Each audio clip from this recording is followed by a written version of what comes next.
Olá, internautas do J+, hoje a gente vai conversar com a Zenice Dreyer. Ela, além de ser secretária da Assistência Social, ela também está como interventora do transporte escolar aqui em Canoinhas. Por quê? Porque com as prisões da Pater Filium e como o fato de que o coletivo Santa Cruz é um dos motivos que levaram ao desencadeamento dessa fase da operação, houve então uma intervenção na empresa. Todos os diretores foram presos, né? E aí quem que administraria um serviço que é considerado essencial, que seria o transporte dos estudantes da rede pública aqui de Canoinhas. Então, pensando nisso, para que não ficasse desassistida esse setor, né, essas crianças não ficassem desassistidas no tocante ao transporte escolar, o Ministério Público, então, nomeou a Zenice Dreyer como interventora e dessa forma, então, ela passou a administrar temporariamente a empresa. Mas basicamente isso, né, Zenice? Obrigado por você ter aceitado o convite de conversar com a gente.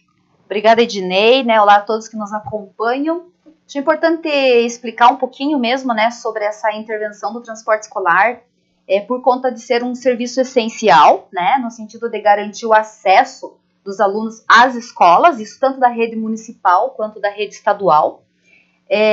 No começo foi um susto, né, Ednei, porque o promotor esteve na secretaria conversando sobre as prisões, né, e sobre a necessidade da continuidade do serviço. Então, a intervenção, ela é instituída via decreto municipal, né, assinada pelo prefeito, teve a indicação do nosso promotor, Dr. Renato, né, por conta aí já de outras conversas que tivemos em outras políticas públicas, né, mas nós assumimos, então, já no dia 29 de março. Mesmo dia das prisões, no mesmo dia da prisão, até porque o doutor Renato colocou assim, ó, o serviço não pode parar. E isso é de hoje já, né? Então, a vida segue, né? Todos têm direito a acesso às escolas. E nós tivemos que construir esse decreto com base na realidade nossa. Então, a intervenção, ela se deu junto à empresa Fretamento Santa Cruz e a empresa Coletivo Santa Cruz. Eu acho importante deixar isso claro, que são duas empresas, né, diferentes, que na prática nós identificamos que elas, na verdade, trabalham integradas, né? Motoristas vinculados ao CNPJ do Fretamento Santa Cruz e motoristas vinculados ao Coletivo Santa Cruz. E motoristas que não são vinculados a nenhuma das empresas. Tem também. Isso é uma questão meramente burocrática, né? Porque são todos os mesmos donos, né? Isso. Dos dois, só que o fretamento foi criado para prestar esse serviço para o transporte escolar, né? Isso mesmo. Uma coisa importante também da gente contextualizar, antes da gente entrar nos detalhes, Zenice, é que o transporte urbano, que é esse que você pega o ônibus ali na praça, vai para o seu bairro e tal, ele é uma coisa, né? E nacionalmente ele é algo que dá prejuízo até para muitas empresas. É uma situação que está se discutindo muito no Brasil, porque a pandemia, né, causou um grande estrago nesse setor. Quem que andava de ônibus na pandemia, né? Sim. Aqui em Canoinhas, especialmente. Há uma questão também de gratuidade para idosos, né, que é complicado, porque muitos idosos usam transporte e ninguém restitui a empresa por causa disso. Então é uma coisa que vamos dizer assim, poucos têm interesse, mas tem irregularidade ali também. Ou seja, a empresa não tinha licitação para fazer isso. Ela era renovada, baseada em algo temporário lá de 2005, se eu não me engano. Né? Ela tem uma lei, né, de concessão. Uma lei de concessão. Vigente até março de 2023, inclusive. Exato. E essa lei é lá de 2005, não é isso? 2008. Né? E aí, então, ali tinha que também resolver. Mas esse é um dos problemas o menor. O grande problema está no transporte escolar, que esse, sim, é de grande interesse das empresas, porque é algo dado como certo. Se você lotou o ônibus, se você mandou uma criança no ônibus, paga-se por todo o valor, está ali na conta do empresário. Então, ali é vamos dizer assim, o que salta... exatamente. É o que as empresas gostariam de pegar, né? Mas, estranhamente, sempre o Coletivo Santa Cruz ganhou, ou porque não tinha empresa, ou quando tinha as empresas sempre ofereciam um valor menor. E o que o Ministério Público descobriu é que por trás disso havia uma manipulação dos processos licitatórios para que o Santa Cruz ganhasse, né? Fretamento Santa Cruz, empresa do Coletivo Santa Cruz, dos mesmos donos. E isso foi por meio de pagamento de propina, por acerto com outras empresas, e tudo isso arquitetado, segundo o Ministério Público, diretamente pelo vice-prefeito, o Renato Pique, que também foi preso, né, junto com os proprietários da empresa Coletivo Fretamento Santa Cruz. Só para contextualizar, Agora, como eu falei no início, foram presos esses empresários e aí, então a ZNC entrou como interventora. Como interventora, que poderes você tem lá no fretamento de Santa Cruz?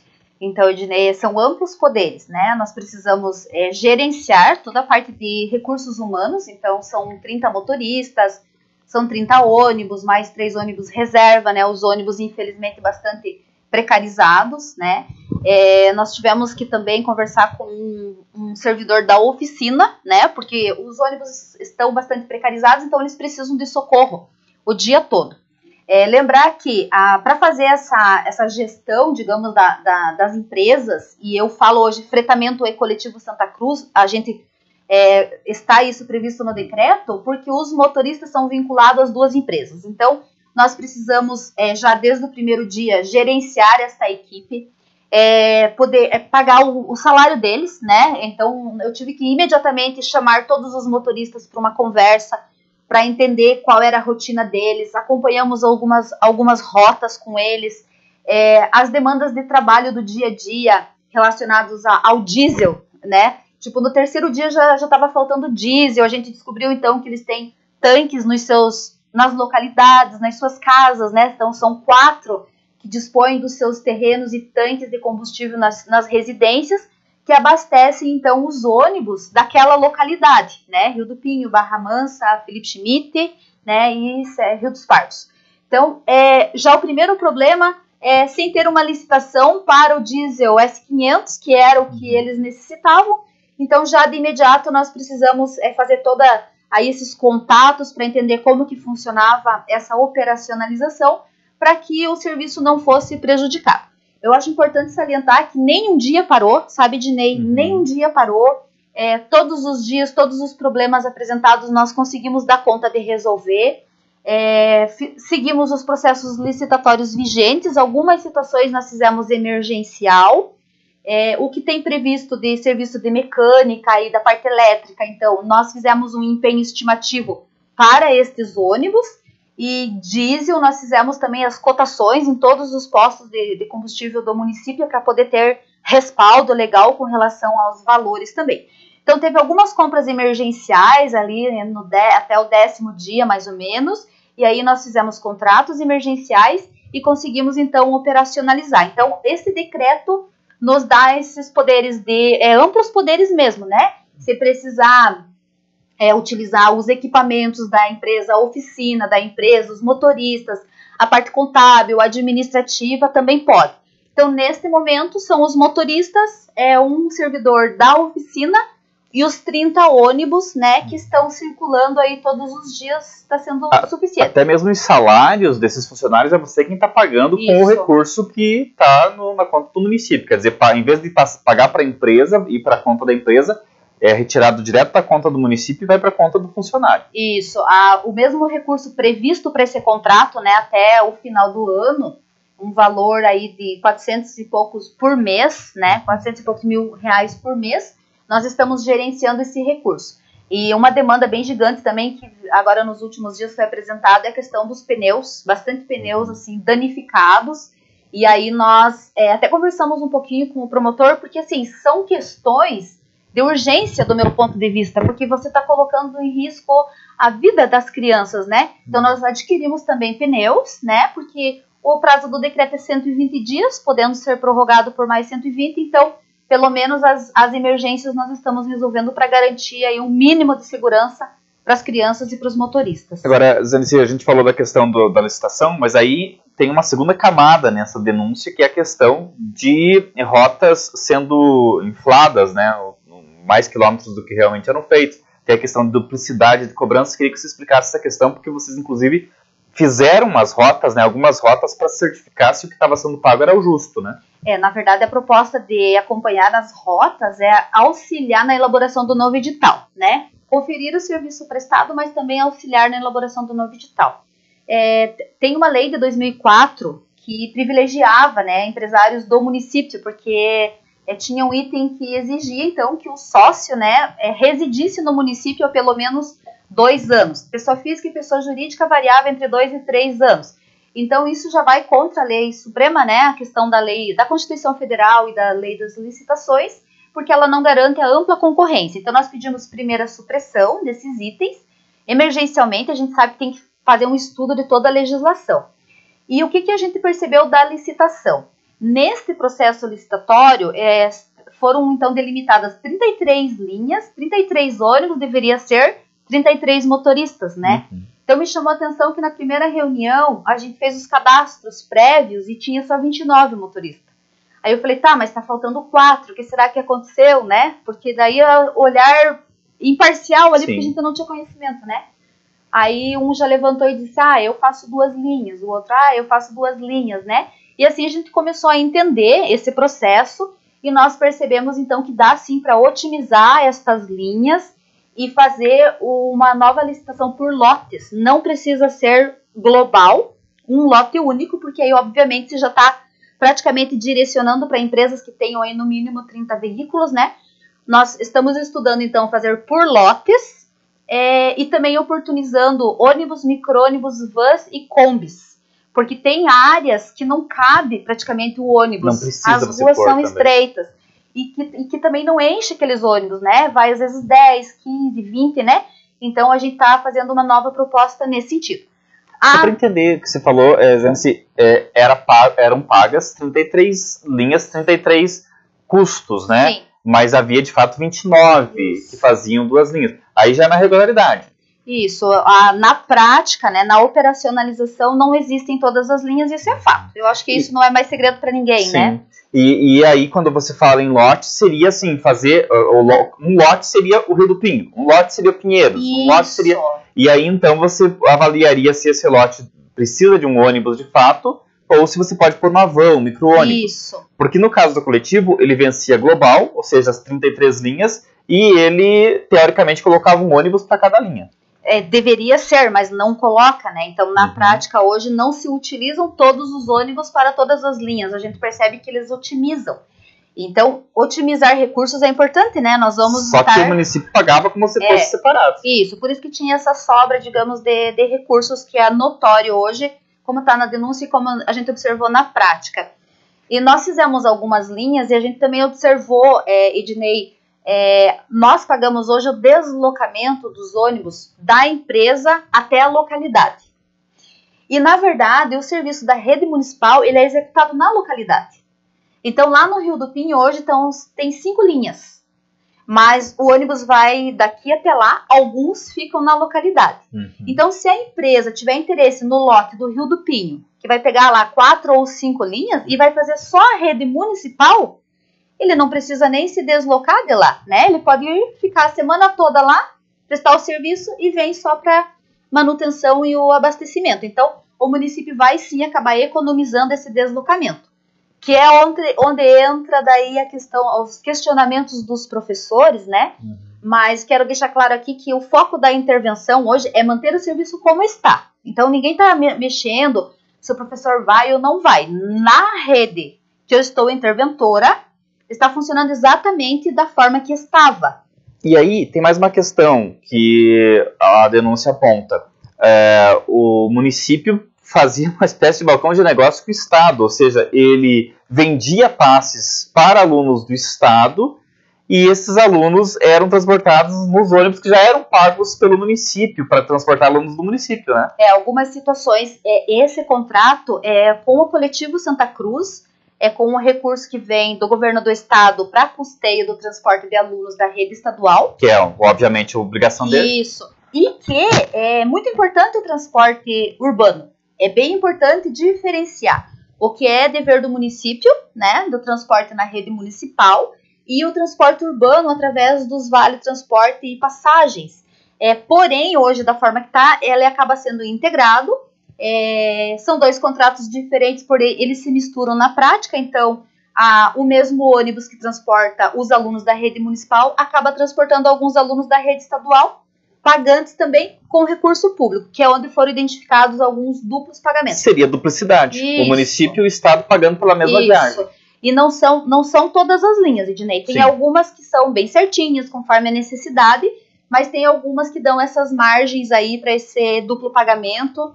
que vai ter que ser revisto bem urgente, né? Essa semana vocês fizeram contratação emergencial de 2 empresas. Queria que você explicasse por quê. Isso. Então, como nós temos um contrato com o Coletivo Santa Cruz, tínhamos em 2021, e com todas essas ações, foi suspenso, então, por determinação judicial, qualquer pagamento para a empresa Coletivo Santa Cruz e para a empresa Fretamento Santa Cruz, dentre as outras, né? Então, como o município não pode comprar nesse ano vale transporte e nem as passagens, nesse período agora, né, de investigação ainda, obrigatoriamente, o recurso do Estado já entrou, uma parte do recurso para o município, obrigatoriamente o município precisa transportar os alunos da rede estadual. Então, nós fizemos um mapeamento do perímetro urbano, fizemos o contato, então, com 4 empresas para fazer a cotação, para fazer esse transporte coletivo dos alunos da rede estadual de ensino, que é o SEDU, são 7 escolas, né? SEDUP, o SESC, Felistas, Almirante, né? Envolve aproximadamente 610 adolescentes que frequentam e que, no caso, recebiam o Vale Transporte e a passagem. Então, nós não vamos pagar o Vale Transporte e passagem, mas vamos pagar aí esse serviço terceirizado, que é mais caro, né? A gente é mais caro, por isso que é um contrato emergencial por 60 dias. A gente precisa resolver de outra forma, né? Mas tem bastante qualidade no serviço, né? A gente considera ida e volta, né? Eles fazem 4 trajetos por dia, né? Matutino e vespertino. E para o noturno, nós fizemos uma recomendação de utilizar a frota municipal, porque foram identificados 70 alunos só que necessitavam. Então, com 3 ônibus da frota municipal, está dando conta nesse período da intervenção. Mas tem que ser revisto nos próximos dias pelo gestor da educação, né, de como que vai proceder agora a gestão de todos esses recursos investidos em transporte escolar. Pois mas nesse caso desses alunos que vão ser transportados pelo município, vai continuar havendo o duplo pagamento, no caso o Estado e o município, porque o município já está pagando para o coletivo, né? E aí vem o Estado e pagaria mais por isso, que é algo que já foi denunciado. Ou como é que vai funcionar isso? Nesse momento, o transporte que foi terceirizado é só para os alunos da rede estadual. Certo, mas você falou daqueles alunos da rede municipal. Alunos da rede municipal mantêm-se com o fretamento. Isso, esses não estão pagando mais. Certo. Nesse período não tem vale passagem, não tem o vale transporte nem a passagem, porque no rodoviário é passagem, é um valor. E no perímetro urbano é o vale transporte.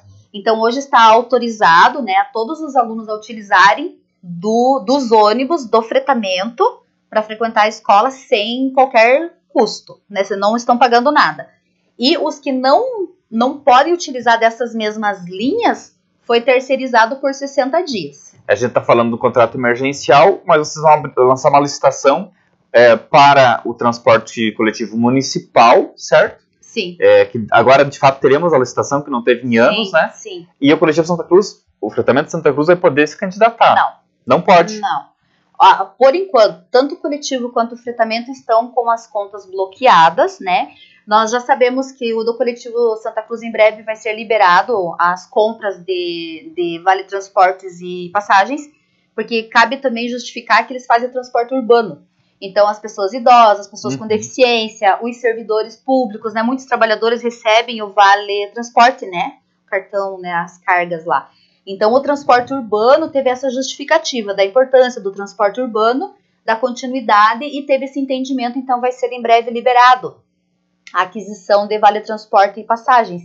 Então, em algumas situações... Mas no transporte escolar eles não podem participar. O fretamento não pode. Mas o coletivo poderia. O coletivo, se tiver interesse, e aí tem que analisar as condições dos ônibus, que existe um regramento. E eu acredito que agora a equipe, tanto da licitação quanto da educação ali, os gestores dos contratos, né, o fiscal, vai ter que corrigir, né, porque existem alguns critérios essenciais para esses ônibus poderem ser utilizados para o transporte escolar. E hoje a gente observa que eles estão bastante precários, né, então, de fato, não teve fiscalização. Eles podem até entrar, mas com os ônibus que eles estão hoje, eles não passam. Não, eles têm ônibus excelentes ali, eles prestam serviços para as empresas aí do município, que é o que até numa das audiências a gente colocou, né? Aqueles ônibus sim têm qualidade para transportar os nossos alunos, né? Porque se eles chegarem com os ônibus que eles transportam os nossos alunos na frente da empresa, com certeza a empresa não ia permitir a utilização. Então existe aí essa questão de que muitos daqueles ônibus não vão poder ser utilizados para o transporte escolar. Mas, se eles não forem tornados inelegíveis e se eles apresentarem toda a documentação coletiva, não sou eu que estou dizendo isso, é a lei, né? Se eles apresentarem conforme o edital, eles podem participar. Mas o que é a ideia, Ednei? É dividir no mínimo em 5 lotes. E a exigência dos veículos não vai ser 100% ônibus, né? Outros veículos também, o ano, né? Os veículos, pelo menos, não pode ter mais que 7 anos, né? Os ônibus ali. Então, alguns critérios rigorosos, mas com base na legislação, para também oportunizar as demais empresas a participarem. Tem mais ou menos uma previsão de quando esse edital vai ser lançado? Assim, eu tenho um pouco de pressa, sabe, Ednei? Eu até já fiz 5 recomendações para o prefeito, algumas para o secretário de Educação, porque tem que deixar claro o que é o meu papel enquanto interventora e o que é o papel do Poder Executivo e da Secretaria de Educação. Quem tem a caneta na mão para gerir, para apresentar novas propostas é a Secretaria de Educação, né?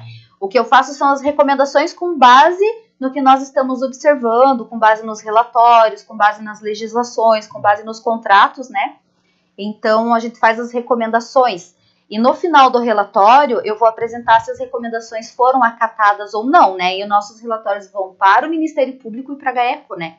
Então, existe aí né, querendo ou não, mais pessoas envolvidas aí nesta operacionalização. O que você pode nos adiantar do acordo que foi feito com o Fretamento Santa Cruz e o Ministério Público? Que a gente sabe que tem alguma coisa envolvendo gratuidade, entre aspas, né, de transporte. Na verdade, formal mesmo, nós não temos nada ainda, né? Foi uma fala, assim, dos representantes da empresa junto ao Ministério Público de que haveria um interesse, então, né, do proprietário da empresa em firmar um acordo e prestar serviços por um período gratuitamente para o município.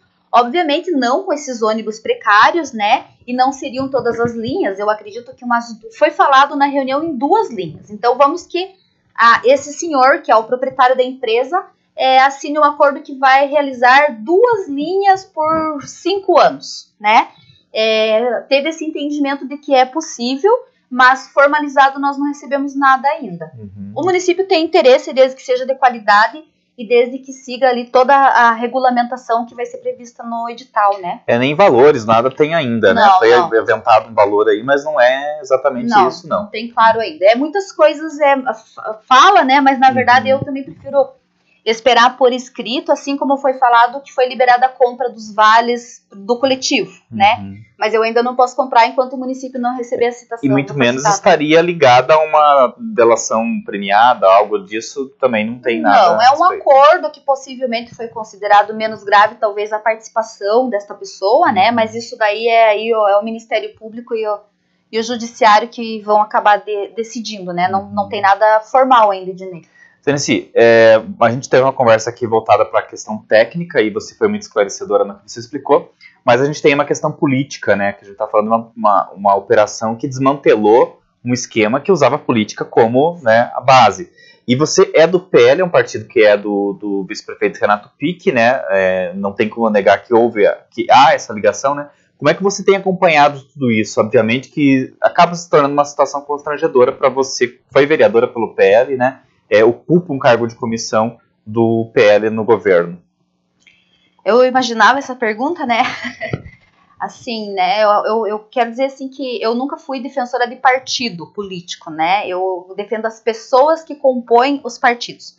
Então, todos os partidos têm pessoas boas e pessoas ruins, né? Nós temos foragidos da polícia até hoje, né? Que ocuparam cargos públicos no passado, então infelizmente isso acontece em vários municípios, mas eu me sinto muito frustrada, sabe, Ednei, porque eu sempre defendi muito posicionamentos técnicos e muitas falas do nosso vice-prefeito em reuniões era que eu tinha que ser mais política do que técnica, né, e ainda bem que não obedeci, porque na verdade eu tenho meus posicionamentos. Hoje me sinto, sim, frustrada com a política, principalmente no município de Canoinhas, mas penso que nós temos que lutar mais para que as pessoas se envolvam na política, para que as pessoas boas se envolvam na política com projetos, que as pessoas não vendam seus votos, porque é muito notório, hoje na intervenção é muito notório as trocas de favor, entrar com o ônibus até a residência da pessoa, dar carona para alguém, o favoritismo prevalece, infelizmente, sabe? Então a gente lamenta muito a forma que a política está sendo conduzida. Continua uma pessoa política, uma pessoa pública, mas gostaria sim de fortalecer um grupo com pessoas boas, com pessoas corretas, com pessoas que defendam o técnico, com pessoas que defendam a política no sentido do interesse da coletividade, que não fiquem defendendo cada um o seu umbigo, o seu interesse particular, que isso é muito ruim. E isso acontece na saúde, na assistência, na educação, sabe? Então eu me sinto hoje muito frustrada, mas pretendo agora trabalhar muito para contribuir da melhor forma na questão do transporte escolar, e eu fico à disposição aí para a gente poder avançar, sabe, Dinei? Porque a gente não pode desistir, né?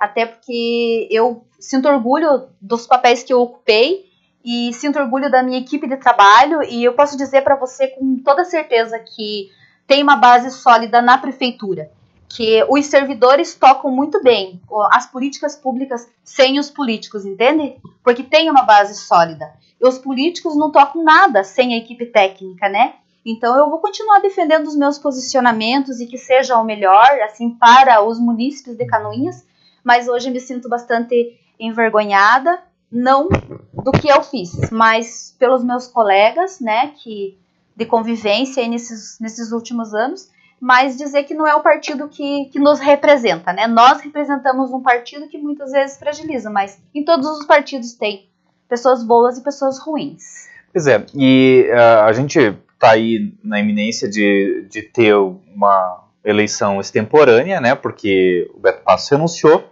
o Renato Pique é prefeito por direito, né? Mas há um processo de impeachment em andamento, então as chances de a gente ter uma eleição extemporânea são bastante grandes. E o William Godoy já vem se colocando como pré-candidato à prefeitura, se isso acontecer. E muita gente fala que eles vão procurar, né, um candidato ao PL para ser o vice do William. E o seu nome tem despontado nesse sentido. Você já conversou, já tem conversa nesse sentido? Você aceitaria esse convite de ser vice do William? Esse é um dos problemas dos partidos, né? Eles largam a informação sem conversar com os principais interessados, né? Eu não sei se isso acontece em todos os partidos, mas eu hoje não me coloco à disposição, porque eu penso que hoje nós temos muito trabalho ainda pela frente. Eu acho que não é o momento de se preocupar com a candidatura em si agora. Eu acho que nós temos muita coisa para arrumar em casa ainda, né? E uma boa conversa com projetos futuros, eu vou colaborar em diferente partido. Isso eu sou efetiva, né? Graças a Deus sou assistente social efetiva. Acredito que é bom que haja um rodízio, sabe? Eu não acho que tem que permanecer por muito tempo as mesmas pessoas. Eu tive a felicidade de ocupar o cargo de secretária de saúde e de assistência e agora a intervenção do transporte escolar, e isso está sendo muito bom, muito rico enquanto profissional, enquanto pessoa. Mas os nossos partidos ainda precisam conversar mais num projeto maior, né, para o município, não para pequenos grupos. E hoje eu não me coloco à disposição para candidata, nem sinto vontade hoje de pedir voto para alguém, sabe? Porque eu acho que não é o momento. Eu acho que primeiro nós temos que botar a casa em ordem, e depois que a gente tiver o que falar de verdade, com orgulho, temos muitas coisas boas para falar. Mas isso é de um histórico aí de 10 anos, 15 anos, acho que Canoinhas já avançou muito, e agora tivemos esse prejuízo aí, essa mudança meio obrigatória, né, fora de um tempo, digamos que as pessoas estivessem organizadas para escolher o seu prefeito, né. Nós teríamos hoje um pouco de dificuldade, mas eu acho que em primeiro lugar agora é trabalhar bastante, correr atrás aí do prejuízo, Dinei. Bacana, eu conversei com a Zenici Dreyer Ernst, que é secretária de Assistência Social, mas está interventora do Fretamento Santa Cruz, que é a empresa, né, do mesmo dono do coletivo Santa Cruz, mas por uma questão aí de nomenclatura, é importante a gente fazer essa divisão.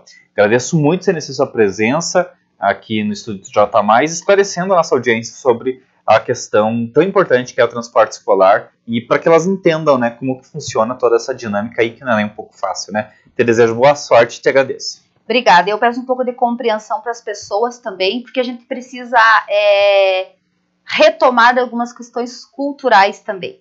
E se mistura muito o que é de direito de fato, né, e o que está na lei, o que está na nossa prática. Nós precisamos rever legislações, mas precisamos rever conceitos também. Ednei, obrigada pela oportunidade, né, e ficamos aí à disposição. Eu que agradeço e até a próxima.